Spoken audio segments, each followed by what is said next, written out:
Assalamualaikum warahmatullahi wabarakatuh. Salam sejahtera. Tuan Ketua, dengan penuh ta'zim saya berdiri untuk mengemukakan usul seperti berikut. Bahawa Dewan ini menyedari akan cabaran untuk mengekalkan kestabilan ekonomi dan mencapai pertumbuhan yang mampan dengan mengambil kira perubahan tren ekonomi global, kedudukan keuangan kerajaan serta pencapaian 2 tahun pertama 2021-2022 Rancangan Malaysia ke-12, merestui usaha kerajaan untuk merancang dan melaksanakan agenda pembangunan negara yang mampan selaras dengan aspirasi Malaysia Madani, wadah ekonomi madani, memperkasa rakyat serta agenda pembangunan mampan 2030, meluluskan kajian separuh penggal Rancangan Malaysia ke-12 bagi tempoh 2023-2025 yang memberikan keutamaan dan penekanan baru atas dasar strategi dan inisiatif bagi pembangunan sosioekonomi selangkah memperkukuh tata kelola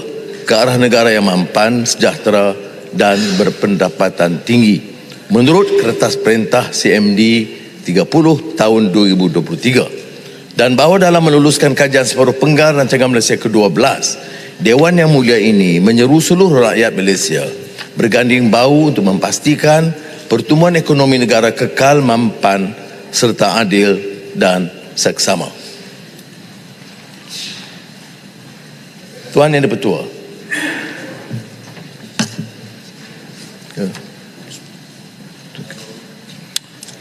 baik, silakan. sokong dah. Belum lagi baca. Okey. Tuan Yang Dipertua, Allah Ta'ala fil Quran Majid, Inna Allah ya'murkum an tu'addul amanati ila ahliha wa idha hakamtum bainan nas an tahkumu bil adl. Sesungguhnya Allah memerintahkan kamu untuk melunaskan amanah yang berhak menerimanya, dan apabila kamu menetapkan hukum antara manusia, hendaklah kamu berhukum dengan adil. Surah An-Nisa ayat 58. Negara kita di persimpangan, sama ada mengekalkan dasar dan kaedah lama atau melakukan islah perubahan. Perubahan ini harus mencakup rangka memperbaiki tata kelola, melakukan anjakan dasar dan memperkenalkan kaedah serta pendekatan baru mengikut tuntutan semasa. Kajian separuh penggal Rancangan Malaysia ke-12 saya akan rujuk sebagai KSP RMK 12. Ternyata bukan pendekatan biasa menilai pelaksanaan RMK 12, tetapi adalah meliputi dasar dan kaedah baru untuk menghadapi tantangan semasa. RMK yang telah diluncurkan pada tahun 2021 mula dilaksanakan dengan matlamat makmur, inklusif, mampan. Manakala gagasan dalam KSP RMK 12 bermatlamatkan Malaysia Madani, mampan, sejahtera dan berpendapatan tinggi. Saya juga dimaklum bahawa ketidakstabilan politik beserta hentakan wabak COVID-19 sejak awal tahun 2020 telah mendedahkan kerapuhan sistem dan kelemahan tata kelola. Dalam tempoh ini juga, negara dirundung kegelapan tatkala PKP dan perintah darurat yang dikuatkuasakan antara tahun 2020-2021 mengakibatkan rakyat kehilangan mata pencarian, menyusutnya purata pertumbuhan ekonomi serta merosotnya pelabur asing. Selama 37,167 nyawa telah diragut COVID-19 sehingga kini. Tabung rakyat juga telah menyusut dengan pengeluaran dana rakyat khususnya melalui KWSP sebanyak 145 bilion ringgit. Kadar kemiskinan meningkat ke paras 8.4%. Kadar pertumbuhan ekonomi tercorot akibat bertambahnya kemiskinan, sementara kadar kesenjangan membengkak kepada 0.411 dan kadar pengangguran meningkat ke 4.5% pada tahun 2020. Berdepan dengan kemalut tersebut, negara dituntut untuk melakukan anjakan secara tegas dan menyeluruh. Maka kerajaan telah mengikhtiarkan gagasan Malaysia Madani dan menyusun dengan kerangka ekonomi madani. Kerangka dasar tersebut telah dicerakin dalam Pelan Hala 7 Peralihan Tenaga NETR dan Pelan Induk Perindustrian Baru 2030 NIMP. Sebagai perkasa baru bagi memacu pertumbuhan sosioekonomi Malaysia untuk tempoh 10 tahun. Kenanglah sabda junjungan besar Nabi Muhammad SAW. La imana liman la amanata lahu. Tidak sempurna iman seseorang yang tidak amanah. Hadis sahih riwayat Ahmad. Demikianlah kukuhnya gesaan Nabi Muhammad SAW bagi semua yang menggalas tanggungjawab. Segala kerangka dan kebijakan yang tampak lunak dan ampuh tidak bermakna tanpa amalan prinsip amanah dalam kalangan pimpinan dan penjawat awam serta masyarakat keseluruhannya. Demikian juga amanah dipikul dapat dilunaskan demi keselamatan jiwa dan mutu hidup rakyat. Agak menarik manakala Confucius mengungkap prinsip hui atau kesalingan, reciprocity di antara pimpinan yang beramanah dan bertanggungjawab dan rakyat yang turut memikul amanah. Tuan Yang Dipertua, status terkini RMK 12 yang diluluskan di Parlimen pada 21 Oktober 2021 yang merangkumi 3 tema, 4 pemangkin dasar dan 14 pemacu perubahan. KDNK menguncup sebanyak negatif 5.5% pada tahun 2020, tetapi mula pulih dengan mencatat pertumbuhan 3.3% tahun 2021. Dalam tempoh 2 tahun pertama RMK 12, yakni 2021 hingga 2022, negara mencatat pertumbuhan purata KDNK sebanyak 5.9% dari asas terdahulu yang sangat rendah. Sebanyak 31% daripada 175 sasaran ditetapkan telah dicapai dan 59% adalah mengikut jadual. RMK 12 peruntukan 400 bilion ringgit bagi membiayai projek pembangunan sambungan dan baru untuk tempoh 5 tahun. Bagi tempoh 2 tahun yang pertama, prestasi perbelanjaan sebenar ialah 34%. Tahun 2021, jumlah perbelanjaan pembangunan hanyalah sebanyak 64.3 bilion ringgit. 2022 jumlahnya 71.6 bilion ringgit. RMK 12 akan dijajarkan semula dengan visi ekonomi madani yang menyasarkan pemerkasaan dan merancakkan ekonomi negara untuk tempoh 10 tahun. Kerajaan komited untuk membelanjakan sekurang-kurangnya 90 bilion ringgit setahun bagi tahun 2023 hingga 2025. Ini bermakna kerajaan akan membelanjakan sepenuhnya peruntukan 400 bilion ringgit di bawah RMK 12, malah menambah siling sebanyak 15 bilion ringgit menjadikan jumlah keseluruhannya 415 bilion ringgit. Peningkatan ini adalah bagi menambah keperluan untuk membiayai bidang keutamaan rakyat di samping memperbaiki mutu pengurusan dan menyasarkan semula subsidi bagi menampung keperluan asas rakyat. Anjakan baru bermula dengan menoktahkan kemiskinan tegar, menyelesaikan masalah asas prasarana dan keperluan asas rakyat, termasuk perbaiki sekolah dan klinik taif, menjamin bekalan air bersih serta meneraju ekonomi Islam. Dalam bidang menoktahkan kemiskinan tegar, insya-Allah kita akan berhasil menempuh kejayaan yang bermakna sebelum akhir tahun ini. Sementara KSP RMK 12 akan menyemak semula dasar, strategi dan sasaran secara menyeluruh dengan mengambil kira kesenjangan pembangunan kota, desa dan pedalaman, dan juga miskin kaya yang masih wujud, hutang yang membengkak, ruang fiskal yang terhad dan peralihan struktur ekonomi yang perlahan. Pencapaian makroekonomi dan indikator terkini Dalam masa singkat, pelbagai langkah proaktif telah diambil untuk mengembalikan Malaysia ke landasan pertumbuhan yang betul. Walhasil, dalam tempoh separuh pertama tahun 2023, KDNK Malaysia mencatat peningkatan sebanyak 4.2%. Didukung oleh kegiatan sektor swasta dan perdagangan yang baik. Prestasi pasaran buruh semakin baik dengan kadar produktiviti yang lebih tinggi, iaitu 3.7% tahun bagi tempoh 21-22, manakala pengangguran turun kepada 3.5% pada suku kedua tahun 2023. Kadar inflasi Julai 2023 telah menurun kepada 2%, rekod terendah dalam tempoh 24 bulan. Pendapatan negara kasar PNK per kapita lebih tinggi, iaitu RM52,968 atau $12,035 Amerika pada tahun 2022 ketimbang RM42,838 pada tahun 2020. Nikmat kemajuan ekonomi yang dikecapi kini turut dirasai oleh rakyat seperti terpapar pada petunjuk pada peringkat global dan domestik.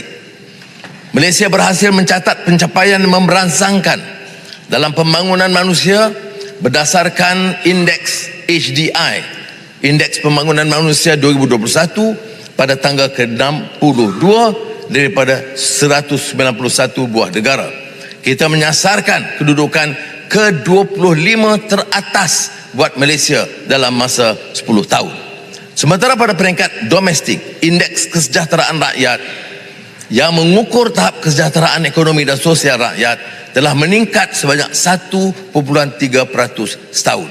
Pendapatan rakyat juga bertambah baik. Pendapatan purata bulanan isi rumah meningkat kepada RM8,479 pada tahun 2022 daripada 7,901 pada tahun 2019.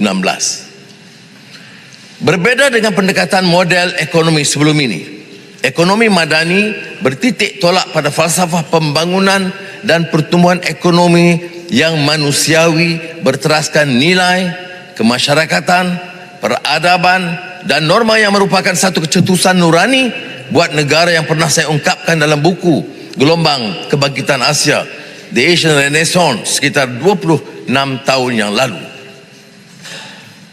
Quote, asas ekonomi manusiawi ialah falsafah pembangunan yang holistik, berpandukan keprihatinan etika dan sosial, dan serta berasaskan prinsip keadilan dan kebajikan, al-adl wal ihsan.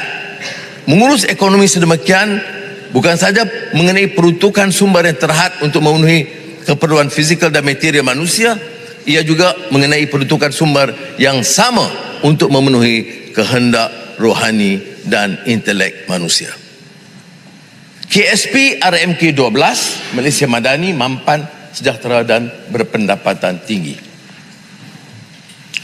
Lantaran itu, Kerajaan Persatuan kini sedang mempersiap negara bagi menempuh fasa kedua KSP RMK 12 yang diberi tema mampan, sejahtera dan berpendapatan tinggi dengan 3 tumpuan utama, yakni memperkukuh kemampanan, membangunkan masyarakat sejahtera dan menuju negara berpendapatan tinggi. 17 anjakan utama dan 17 inisiatif utama diperkenalkan bagi memastikan keberhasilan perkara yang disasarkan.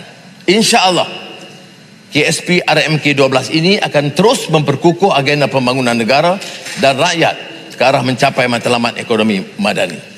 Bagi memberikan gambaran yang lebih jelas pada Dewan yang mulia ini, pembentangan ini akan dicerakinkan melalui 12 penegasan yang menjadi intipati kepada KSP RMK 12 dan distrukturkan mengikut 3 tumpuan utama. Tumpuan 1, menuju negara berpendapatan tinggi. Bagi melonjakkan Malaysia menjadi negara pendapatan tinggi seiring dengan matlamat sebagai peneraju ekonomi Asia, kerajaan beriltizam untuk melaksanakan 4 penegasan. Penegasan pertama, melonjakkan pertumbuhan ekonomi. Kerajaan menyasarkan lonjakan pertumbuhan ekonomi sekurang-kurangnya 5% tahun dalam tempoh RMK 12 dengan memberikan tumpuan kepada dua perkara pokok.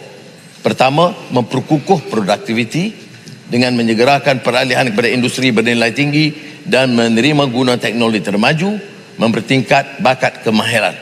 Di samping itu, kerajaan akan terus bekerjasama dengan sektor swasta dan ahli akademik bagi menambah baik aspek produktiviti negara.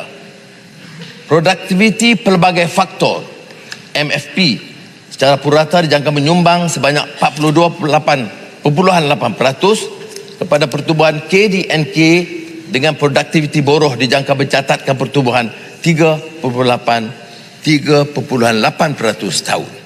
Kedua, kerajaan berhasrat menjadikan Malaysia sebagai destinasi pilihan utama para pelabur dengan memperkukuh daya saing.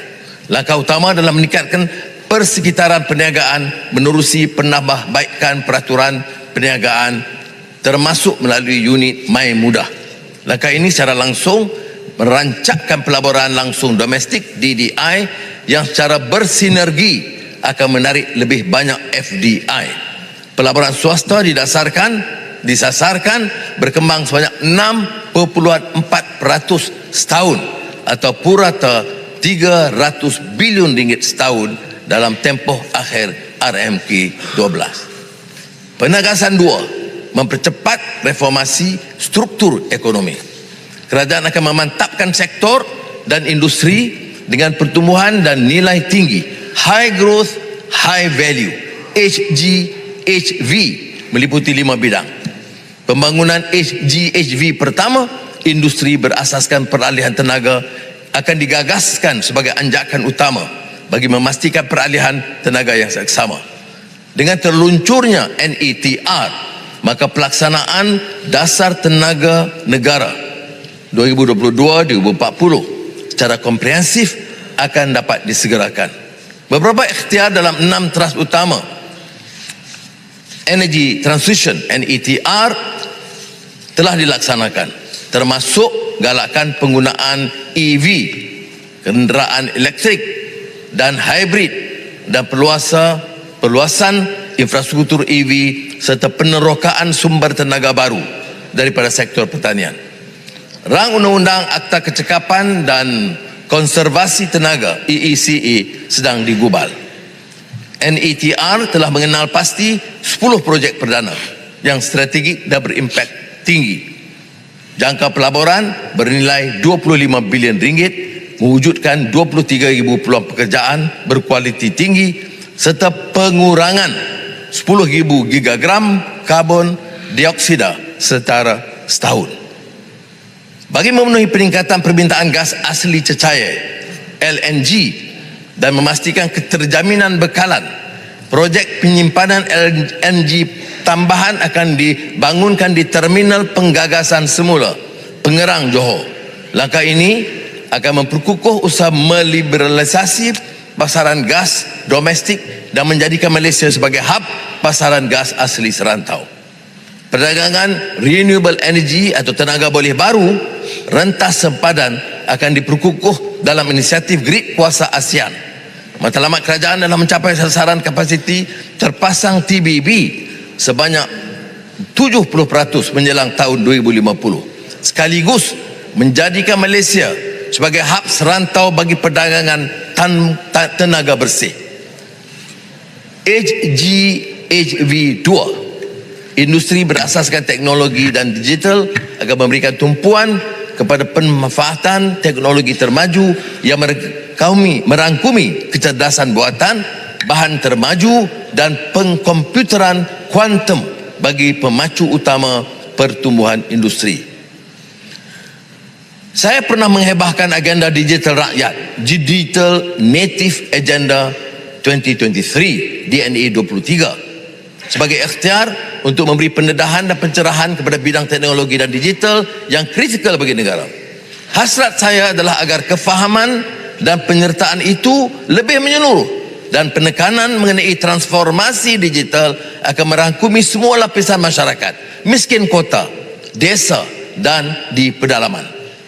Walhasil, kebijakan digital lebih inklusif akan diwujudkan untuk membangun infrastruktur kondusif, menyemak semula peraturan dan garis panduan bagi menambah baik persekitaran yang mendukung pembangunan ekonomi digital. Pemain utama dalam sektor teknologi maklumat dan telekomunikasi seperti Google, Amazon Web Service, Microsoft dan IBM serta tokoh syarikat pemula, startup telah menyatakan minat mereka untuk mendukung usaha bagi melahirkan lebih ramai bakat digital tempatan yang berkemahiran tinggi. Pembangunan syarikat pemula ternyata kritikal dan mendesak bagi mempercepat peralihan struktur ekonomi negara. Syarikat pemula, startup, ternyata lebih demokratik dalam menarik penyertaan lebih ramai bakat dan anak muda yang sanggup meneroka lapangan berkaitan dengan segala risikonya. Justru ekosistem modal teroka akan diperkukuh bagi menyegerakan pembentukan syarikat pemula berasaskan teknologi. Inisiatif khusus akan diperkenal untuk mengumpulkan sumber daripada pelbagai syarikat berkaitan kerajaan GLC termasuk Khazanah Nasional Berhad, KUAP, kumpulan wang persaraan. Tumpuan akan diberikan kepada pelabur dan syarikat pemula yang masih pada peringkat awal dan mereka akan turut diperkasa agar lebih ramai bakat tempatan muncul sebagai pencipta dan pembangun teknologi. Kejayaan dirintis oleh syarikat pemula seperti Easy Parcel, The Lorry dan iStore iSend mampu diangkat sebagai teladan. Untuk maksud ini, satu konvensyen syarikat pemula akan dianjurkan dalam masa terdekat bagi menghasilkan lebih ramai tekno usahawan tempatan. Kerajaan menyediakan geran 266 juta ringgit pada tahun ini kepada syarikat pemula tempatan untuk melahirkan lebih banyak syarikat bertaraf unicorn. 63.9 juta ringgit disalurkan sehingga kini. Aktiviti penyelidikan pembangunan pengkomersialan dan daya cipta yang terarah merupakan satu daripada tunjang penting untuk mempercepatkan reformasi struktur ekonomi. Unit pengurusan penyelidikan akan diperkasa sebagai agensi tunggal bagi meneras dan mengurus aktiviti R&D, NCNI. Kerajaan menyasarkan perbelanjaan kasar penyelidikan dan pembangunan kepada KDNK sebanyak 2.5%, manakala sumbangan perbelanjaan penyelidikan dan pembangunan sektor swasta kepada jumlah keseluruhan perbelanjaan pendidikan dan pembangunan R&D disasarkan sebanyak 70% pada tahun 2025. Dasar inovasi sosial akan diluncurkan pada November ini bagi menggalakkan daya cipta pada peringkat akar umbi. Usaha ini diharap dapat menanam kegairahan terhadap sains, teknologi dan daya cipta serta mampu melahirkan para saintis bertaraf dunia.